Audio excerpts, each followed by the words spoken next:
Did you get an opportunity with the Olympic team? I met the last year before. Okay, great.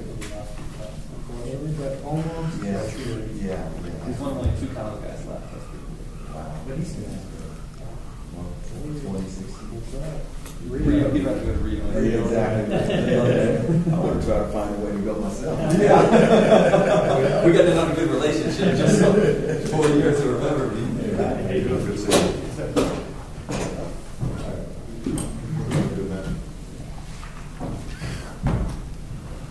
All right, we have Coach Bryce Drew, Ryan Brokoff from Valparaiso. And Bryce, we'll just ask you to make a few opening comments, and then we'll Q&A. Great. Well, thanks to the Horizon League for having us up today, and for the city of Chicago. And it's been a great day. Really enjoyed the time with the other coaches, the other players, and especially with Ryan. Had a good time today with him going through things. Obviously, we're very excited to start the season. We have 6 seniors who've all had a very good preseason and are pretty much ready for games to start. Coach, your team is one of the top ranked in the conference in the preseason polls. Does that give you guys motivation to go out there and prove that you deserve it? You know, we're more concerned with the in-season poll than the preseason poll. So for us, whether we're picked first, you know, second, third, fourth, fifth, you know, we're focused on what we have to do, and we're prepared the same way wherever we've been picked. Ryan, what was it like having lunch with or breakfast lunch with these guys, hanging around with them, seeing guys that you don't see on the court, seeing them in a real world? It was really nice, actually. Yeah, you kind of just see them on the court as competitors, and half the time you're like, yeah, I'm going to beat this guy, sort of thing. And to actually sit down and get to know them a little bit and meet them as normal people was really, really nice. And you kind of got that bond of basketball, but you kind of find out what kind of makes them tick outside of basketball and how their family life is and that sort of stuff. So it was really, really a great experience. Did I ask you, now the preseason player of the year? Yeah. Not doing my job if I don't ask you if that upsets you or not. That's fun. What's your take on that? I mean, to be not picked behind Ray McCallum is nothing to be ashamed of. He was a fantastic player. He is a fantastic player, and what he did last year in the Horizon League tournament kind of proved that. And he's deserving to be preseason player of the year. I guess personally, the individual awards are not as big as the team awards. My main goal this year is to get us to an NCAA tournament, which we haven't been since I've been here, and that's been my goal since I first came here, and will continue to be my goal until we achieve it. Coach, with Butler no longer being in the conference, do you feel that changes the landscape of competition? You know, last year there was a lot of parity in the league. The year before there was a lot of parity in the league. So, you know, whether there's 10 teams or 9 teams, again, we prepare the same way. I'm more concerned with my team than I am who else is on our schedule for that year. And I just want our guys to, you know, play at the highest level they can and be able to compete, you know, on a national scene. Coach, one of the other coaches earlier today made the statement that minutes haven't been distributed yet, so everybody's happy right now. What challenges do you face with you got a lot of good returners, a bunch of senior starters, and now you bring in this influx of young talent, you know, transfers, Bobby, Shio, Lante. How do you do it? Is that what they pay you? You know, a very important thing for a team to be successful is chemistry, and which 5 guys blend well on the court. And I think a lot of this preseason, you know, with the new players we're trying to integrate in, you know, which 5 are really going to blend together well. And, you know, minutes haven't been distributed yet because, you know, I really don't know which 5 are going to really blend well. And I think as we get out and practice and we get to some exhibition games, that'll pan itself out naturally. Ryan, as a senior, is it your responsibility to keep people's heads up? If you see a guy who's maybe not getting his time on the floor, do you say, hey, you know, we're a team? Does that fall on you as a senior year? I don't think it just falls on me. Us as a team, we're a very mature team. We've got a lot of seniors, a lot of guys that have been in the program for a few years. And I think we'll kind of share that load. Once we kind of get our captains named and stuff like that, then we'll kind of start, I guess, delegating responsibilities as players.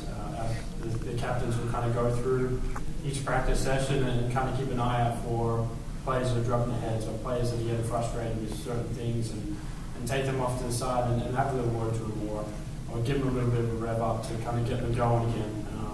There's been, any time that we've done some morning stuff for a couple of mornings, guys have been tired and stuff like that, and it's really been up to players to kind of get behind them and get them going again. We can't always leave it to the coaches to kind of just get us going because that means more running. And I guess you don't always want that. But once official practices do start, it will be up to the players to kind of keep each other going as a group. Just for either one of you, today's all about the Horizon League. You don't play a Horizon League team for several months, and you have a very ambitious schedule. And they always talk about built for at-large. You have positioned yourselves with the scheduling to perhaps put yourself in that at-large conversation. Let's talk about the non-conference and the fact that the top 10 teams are gone, but there's a lot of really good RBI schools in the schedule. Right. We talked, last year's team after some games, and especially 6 seniors coming back. A big thing is we wanted to give them the opportunity to play some very good teams and play in some very hostile environments. Part of the non-conference, part of the goal is one to help hopefully with postseason, but then secondly to prepare them for the conference regular season and playing some environments we're going to play in. We feel that'll help us get ready for some that we may face during the conference season. Coach, you. Ryan. Oh, sorry. Yeah. Fun was strength schedule. I think Coach pretty much hit it on the head. We believe that we have a strong, deep team. Obviously, it's going to depend on how we all come together and how we gel and how we are on the court. But with a strong out-of-conference schedule, we do have a chance to build a resume if everything doesn't go to plan. Coach, you played briefly in the NBA. 2 questions I have for you on that front. 1, was the transition from player to coach difficult? And 2, what advice would you give to players who have aspirations of turning pro? Turning pro? Yeah. Okay, great. First, the transition. In some areas it was very easy to adapt and kind of understand what the player was going through. The prep and the X and O's. There was some learning curve, and thankfully I had a very good mentor that helped me learn stuff very quickly. Best advice for players with aspirations to go pro is enjoy the moment that you're in and work the hardest that you can where you are. Because if you're always projecting the future and worried about the future, you're not going to enjoy the present, and you're also not going to get the best out of yourself with the present. So that's probably what I would tell them. When you made the transition from player to coach, how big of a part did your father play in that? Huge. I got to work with him every day. Got to see things, learn things. He let me sit in on meetings, so I understand how to handle them myself as I got older. And so for me, he really put me in a great position to learn from him and learn the profession. I want to ask Ryan about playing at 7 a.m. Just another challenge. Obviously, it's a little different to what we're used to, but I guess we'll just prepare as we always do for games. Get there a couple hours early, get stretched, taped, and get focused. Make sure, obviously, sleep is going to be important, so early nights, the 2 nights previous. But we're looking forward to the challenge, and it should be a lot of fun. And Australian time, that would be probably evening, right? It would be 10 p.m. Yeah, there you go. So 10 p.m. prime time. Yeah, I'll be up watching. Ryan, ESPN has pegged the Valparaiso-Detroit game as part of their rivalry week coverage. Is this a rivalry right now? It is right now. Obviously, what happened at the end of last year is still fresh in the minds of the players that were there. Obviously, it's a fresh wound, and we're looking to amend it. I guess it has turned into a little bit of a rivalry. I mean, since I've been at Valpo, I can't think of too many games that were not close between us in Detroit. I think that kind of just builds on the rivalry at the end of last season, and I guess we'll continue it this year, and hopefully the results go in our favor this time. Did you sit next to McCallum at lunch today? Did you talk to him at all, or did you kind of elbow him a little bit? Drop his fork on the ground? No, none of that sort of stuff. Yeah, I mean, we all talk. I mean, there's no bad feelings between players or anything like that.